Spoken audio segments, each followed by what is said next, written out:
You know, second chance stories are the best. Tim Duncan, Tony Parker, and Manu Ginobili said their favorite title was 2014 because they blew a chance to eliminate LeBron James and the Heat the year before. For me, YouTube is my second chance after I lost a job on TV. If this didn't work, I'd go to my backup job at Starbucks. Yeah, I have a fancy cup of water, 11 degrees, extra ice, extra water, no foam, with room, flat lid, and upside down for...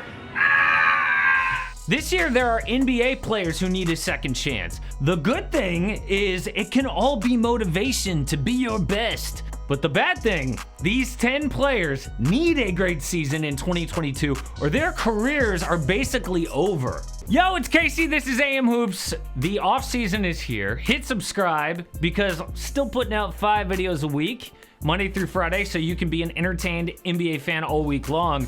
But look, free agency is pretty much over, all of the exciting names. Trade season is here, so I'm sure we're gonna have a lot of big news coming up and of course a lot of great videos.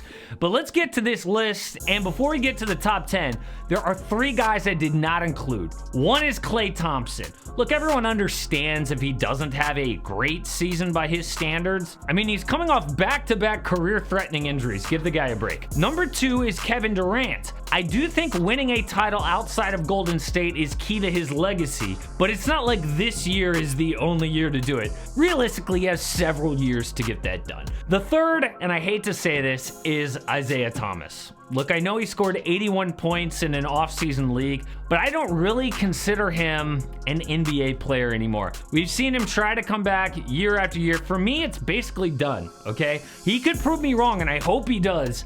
But right now, I consider his career already over. But not so for number 10, LiAngelo Ball. His career could be just getting started. And look, LeVar can wear an I told you so hat all he wants, but Jello isn't even in the league yet, okay? He's on the Hornets Summer League team. Most of the guys on a Summer League team will never reach the league. Jello has had 2 chances. One, OKC's G League. Cut. The other, the Pistons training camp. Cut before the season. Now, he does have a legit chance to make the roster. LiAngelo started Summer League with a 16-point game, 5 three-pointers. I'm not like completely impressed with that because, I don't know, Draymond Green and Ben Simmons looked like LeBron offensively in Summer League. Yeah, even kind of good offensive players can ball out against Summer League talent. So if Jello doesn't keep this up and make the NBA, I think his basketball life is over. Number 9, Andre Drummond. This guy went from a premier player making $25 million a year to a backup making $3 million a year at 27 years old. He is in the peak of his prime. If Drummond cannot prove that he is an elite player, it is crazy how far his reputation fell that quick for not being an injured player. It's historic. Other big men have cashed in despite not being able to make threes like Jared Allen. So Drummond has to prove his worth. Number 8, Otto Porter Jr. Now, I predicted he would carry the Bulls last year. He did not. He scored 18 points a game, hitting 49% from downtown just 2 years ago. What happened?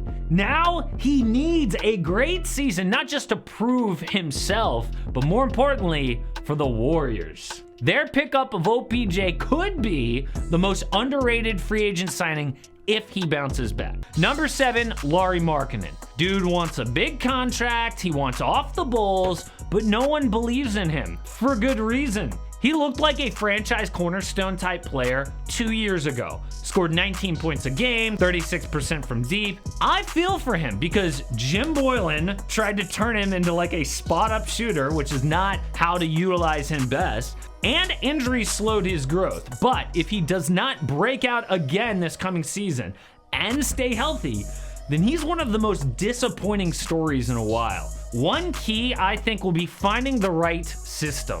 I don't think that he should be prioritizing big money. I think he should be prioritizing where do I go that can actually help me flourish. I mean, it's insane for a guy who just saw how bad it can be if you're in the wrong system with the wrong coach. Why is he not prioritizing that now? He should have gone to the Spurs, but instead what he did was demand as much money as he could get, and the Spurs were like, oh, look, no thank you. His chance at a second chance could be gone, so he needs a great season bad. Number 6, Victor Oladipo. Vic has had so many surgeries, I have lost count. He could easily land on the list of tragic NBA injury stories. Isaiah Thomas, we mentioned him. DeMarcus Cousins, Victor Oladipo. He is now on a 1-year minimum prove-it deal to show that he is still an all-star caliber player. In 2018, he averaged about 23 points, 5 boards, and 5 steals at 25 years old. We forget how great he was. Now his career is almost over if he doesn't have a great 2022. This guy could go, if things go bad, from a top 5 shooting guard in the league to a bench player with no minutes in 3 years. That's a nightmare that could turn around. Number 5, Marvin Bagley III. Does anyone even still believe in this guy? I mean, I feel bad saying that, but the Kings tried to trade him already, and they can't get an offer. He's only played 118 games out of a possible 226. The final year of his rookie contract is coming up. It is his last chance to show flashes of a big money player or just kind of fade into the background of the NBA. And he has shown some flashes of what made him the number 2 overall pick, but mostly he has shown his suit collection on the bench. Just like Markkanen, Bagley has to stay healthy and probably get traded to the right situation. He doesn't play defense, so maybe the Raptors would be a good fit. They could use a young, still improving big man, and their team defense could cover up for his weak points. Number 4, DeAngelo Russell. If D'Lo doesn't have a great season, I think the league will kind of give up on his potential and call that 2019 All-Star year kind of a fluke. It's probably just because the Nets had to run offense through him and they were well coached. I mean, now in Minnesota, his defense is even more exposed and he looks like an empty stats player.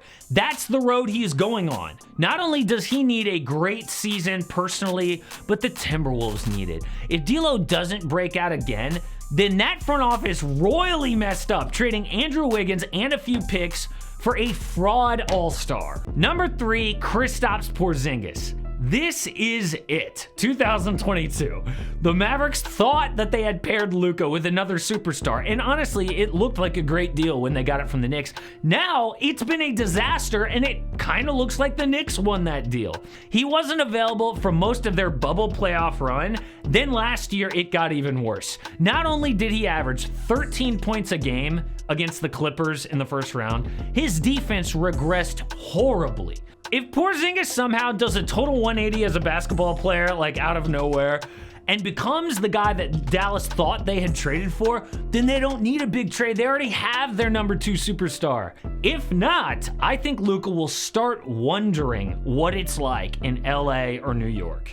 As of today, the Mavs would 100% trade this guy, even if a mediocre deal came their way. Number 2, LeBron James. Yes, I know it sounds crazy, but think about what's at stake for LeBron in 2022. He has to have a great year. He needs to be as great as he can be, physically and as a leader. Kevin Durant, again, has several years to win another chip in Brooklyn, but this could be LeBron's last great shot. The Lakers obviously traded for Russell Westbrook, which is a huge gamble, and what they're leaning on is LeBron to change Russ. Can he channel Russ's talents the right way in the postseason? I mean, LeBron is known for getting the best out of his teammates, but no one has been able to win a chip with Westbrook. The reason LeBron is number 2 on this list is what it would mean if he succeeds and has a great year, physically and as a leader. If he did, it would put him 1 ring closer to Michael Jordan and change forever the legacy of one of the league's most polarizing players, Russell Westbrook. But even LeBron cannot top Ben Simmons. I mean, everyone is at this point just so tired of Ben's BS. We're all done. Refusing to shoot for years, the aloof attitude. I mean, Sixer fans were the last group of people who were defending this guy. Even now, they're done. His own teammates have given up. Even his own home country of Australia, after he opted out of the Olympics, a lot of them hate this dude. This year is like his last chance to turn things around. We have always thought, okay, this is the year. This is the year. Oh, we see him shooting threes in the offseason. Oh, here it comes. This is it. No, it's never the year. But 2022 has to be it, okay? If somehow he gets traded, gets his confidence back, and balls out, it would be the definition of winning cures all. Literally, all that other crap I talked about is just wiped away. And I would like to think that he's at that point where finally this is the year. Like, he's at a low, like, it can't get any worse. He was embarrassed so bad in the playoffs, but you never know with this guy. Let me know in the comments, did I get anything wrong? Did I leave anything out? And then check out these 4 trades that we need to see happen now that it is trade season, including, of course, Ben Simmons.